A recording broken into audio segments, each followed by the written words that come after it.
Avec pour nous répondre Pierre Guy pour l'Union fédérale des consommateurs de Bourgogne-Franche-Comté, l'UFC Que Choisir qu'on retrouve aussi sur le net, on tape ufcquechoisir.org. On retrouve toutes les infos. Juste avant de s'intéresser à ces fameux moyens de transport, quels moyens de transport utilisez-vous, vous, pour partir en vacances par exemple, Pierre? Ça dépend, ça peut être l'avion ou ça peut être le train. D'accord, on va en parler. L'avion, le train, Clémence? Principalement la voiture. La voiture. Moi, je suis assez train quand même. J'évite de prendre l'avion le plus possible quand je peux. D'accord, parfait. Alors justement, avant de faire dans le détail, on a enquêté un petit peu. Vous allez regarder avec moi le droit des voyageurs en couleur. Regardez. Mesdames et messieurs, votre attention s'il vous plaît. Tous les voyageurs doivent s'équiper de leur sac, de leurs billets et de leurs papiers. Je crois que mon passeport est périmé depuis 1 an. Oh, autant vous dire que vous n'avez plus que vos yeux pour pleurer. Et si vos vacances viennent de vous passer sous le nez en l'espace d'une demi-seconde, sachez que vous avez des droits, enfin un minimum. Et seulement en cas de retard ou d'annulation de votre moyen de locomotion. Mais que vous preniez l'avion, le train ou le bus, ils sont différents. En autocar, c'est l'heure du départ qui prime. 2 heures de retard ou plus sur l'horaire prévu, et la compagnie doit vous rembourser le billet ou vous proposer un autre moyen de transport. En train, tout retard de plus de 30 minutes occasionnera un remboursement ou un bon d'achat de 25% du prix du billet, 50% entre 2 et 3 heures et 75% au-delà de 3 heures. De quoi vous redonner le sourire quand vous vous retrouvez bloqué dans votre train pendant des heures. En avion, c'est une autre histoire. Cela dépend de la durée de votre vol, de la compagnie ou encore de la provenance de votre billet. Lisez bien les conditions de remboursement écrites en tout petit et encore plus sur des sites de revente de billets à bas coût. Ou sinon, prenez une assurance. Mais si le vol est annulé par la compagnie, sachez que celle-ci est dans l'obligation de vous trouver une place sur un autre vol. Le seul point commun entre tous, c'est la galère de la paperasserie pour obtenir une compensation financière. Pour les bagages perdus, c'est tout aussi compliqué. En plus, tous les organismes ne garantissent pas leur prise en charge. Non. En train par exemple, vous êtes l'unique responsable de vos bagages. Étiqueté ou pas, c'est kiff-kiff, ce sera pour votre pomme. Alors, ayez toujours une culotte dans votre sac et ne vous endormez pas trop longtemps. Culotte légère en ce moment est climatisée parce qu'il fait quand même assez chaud. Pierre Guy, sérieusement, qu'est-ce que vous pensez de tout ça? Écoutez, c'est assez proche de la vérité, hein, au niveau des indemnités que l'on peut demander lorsqu'il y a des retards ou des annulations, que ce soit en matière de train ou en matière d'avion. À tout seigneur, tout honneur, vous me parliez d'avion pour vos vacances. Alors on va commencer par l'avion. Quel est le meilleur des conseils que vous puissiez nous donner? On en a parlé un tout petit peu dans ce reportage. Alors, il faut faire très attention au niveau de l'achat des billets. Déjà, s'assurer que ce sont des billets réels. Attention aux arnaques, il y en a quelques-unes. Oui, ça veut dire que si on va sur Internet et qu'on voit un super prix, Attention il faut faire au super attention à prix. l'agence, au super Tout à prix. fait, Okay. tout à fait. Et à la ligne imaginaire, parce que ça peut arriver aussi. Oui, et puis bon, il faut quand même se faire respecter en matière de droit de l'aviation. Ça veut dire quoi? C'est-à-dire que vous avez des droits en annulation, vous avez des droits en matière de surbooking, vous avez des droits en matière de vol annulé. Est-ce que quelqu'un sur ce plateau, Clémence ou vous, Jean-Christophe, a déjà eu ce genre de galère? Oui, Clémence, ça s'est passé comment? En avion, on a perdu un instrument de musique. Ah. Voilà, ils nous l'ont jamais retrouvé, ils nous l'ont jamais remboursé, ils nous l'ont jamais... Alors là, il y a des textes qui obligent effectivement les compagnies aériennes à indemniser. Ouais. Hein. Effectivement, bon, si votre bagage arrive en retard, dans les 7 jours, vous devez absolument recevoir votre bagage. Si ce bagage est un peu abîmé, vous avez aussi 7 jours pour déclarer effectivement que vous avez constaté des avaries. Si vous ne les constatez pas directement à l'aéroport. Pierre Guy, est-ce qu'il existe un site qui recense en fait tous ces droits? Je sais que l'UFC Que Choisir fait bien les choses. Alors, Il y l'UFC aurait pas Que quelque Choisir a chose- mis en place un site qui s'appelle Indemnite Air, Indemnite Air, et ok. qui permet effectivement d'aider les consommateurs qui rencontrent des difficultés, notamment sur les vols qui dépendent de la directive européenne.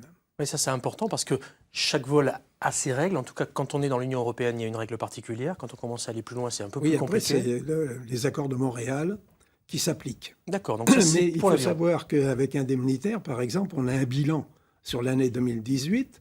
On a eu 14 000 passagers qui ont été indemnisés en partie en fonction de ce qu'ils ont pu présenter aussi comme billets, comme documents justifiant d'une indemnité.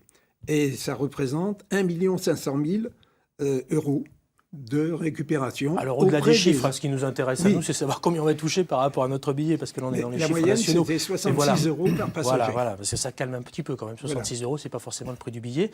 En sachant que nous, on a des aéroports quand même en Bourgogne-Franche-Comté, hein, Jean-Christophe, vous le savez bien. On a Dole, Mais on oui, a Auxerre, Oui, et puis on a un petit peu Dijon. Un petit peu Dijon quand même. Un petit peu ouais. Dijon Ouais, quand ouais. même. Dijon, oui. Après, il faut aller sur Lyon, sur Mulhouse ou sur Paris, évidemment, pour la Bourgogne-Franche-Comté. Peut-être un petit dernier conseil rapide, parce que c'est vrai qu'on va rentrer en période de vacances. On l'a vu, ça a commencé par ça pour les papiers notamment. Attention aux galères d'enregistrement, parce que c'est de plus en plus compliqué maintenant. On s'enregistre tout seul. Si vous n'avez pas Alors l'habitude, attention franchement, ça peut aux devenir très chaud. enregistrements, effectivement, c'est de plus en plus compliqué ou de plus en plus simple selon, à mon avis, l'âge des voyageurs. Oui, parce qu'il y a de moins en moins de personnes au guichet, donc Voilà, forcément, c'est de plus en exactement. plus automatique. Mais il faut faire très attention à ce que l'on emporte. Très bien. Et Allez, notamment des produits disons des cosmétiques, des choses comme ça, tout ce les qui est mettre liquide, etc. dans Il y a des des petits petits panneaux sachets, maintenant. Ouais. etc. Tout à fait. Ouais. Tout à fait. Et pas Allez, d'objets contendants. on va atterrir en douceur. On n'aura pas tout dit, mais au moins, on sait qu'il y a un site qui existe. C'est Indemnit Air. Voilà, avec Et l'UFC sur, Que Choisir. sur nos sites régionaux. Voilà, qui permet de pouvoir tout savoir sur ces indemnisations auxquelles nous avons droit quand on prend l'avion. On va revenir sur Terre, on se pose en douceur, on va prendre le train avec une question. C'est James, si je ne me trompe pas.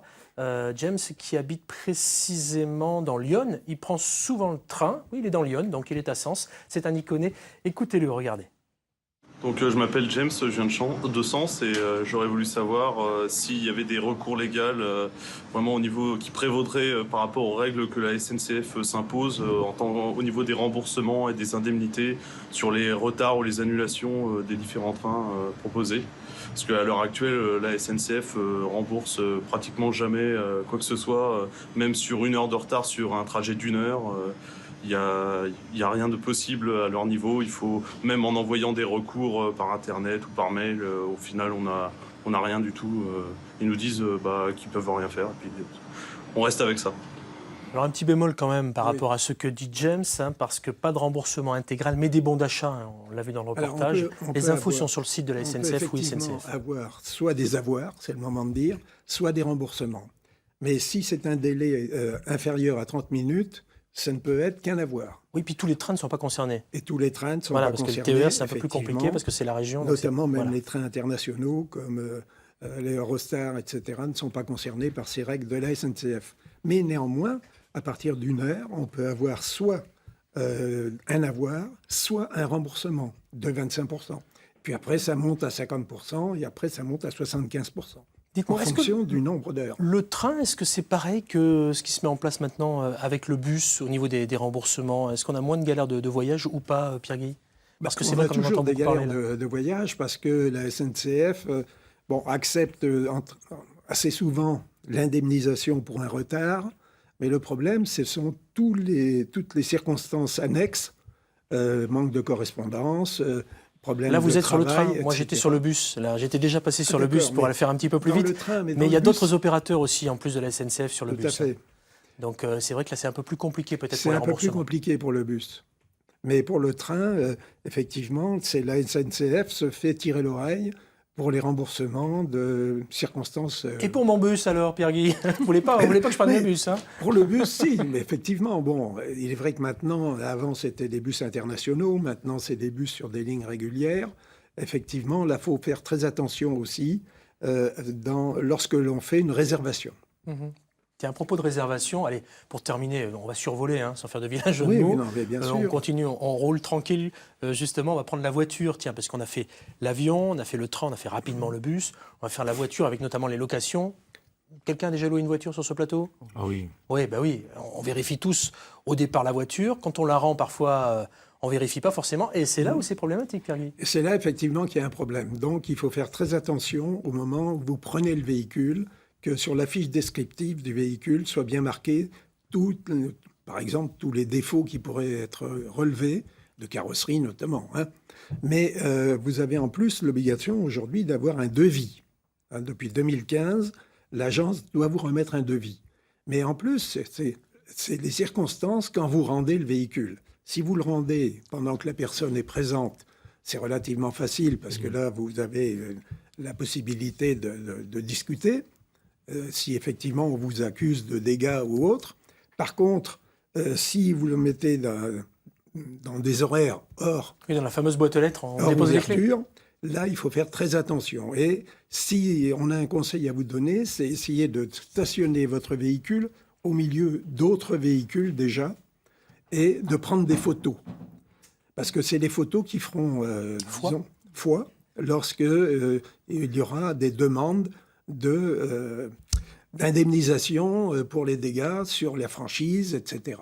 Et puis alors en matière d'assurance, pensez aussi à votre carte. Si vous avez une carte entre guillemets premium, un peu plus Alors, dorée, si- un peu plus noire que certaines autres cartes, vous avez plus de chances d'avoir des assurances. Et puis peut-être aussi éviter de payer les propres assurances des assureurs. Ça peut toujours faire un tout petit peu moins cher. Voilà. Tout à fait. Ça, c'est important. Merci Pierre-Guy pour toutes ces précisions. Je vous Il y en a un prie. petit guide du voyageur qui est très bien fait. On va sur ufcquechoisir.org et on a toutes les infos en Bourgogne-Franche-Comté. Puis si vous souhaitez, pourquoi pas, intervenir une prochaine fois, voici le numéro de téléphone, le numéro vert qui s'affiche sur votre écran. C'est le 0805 383 383 et le Facebook Les Matins de France 3 Bourgogne-Franche-Comté.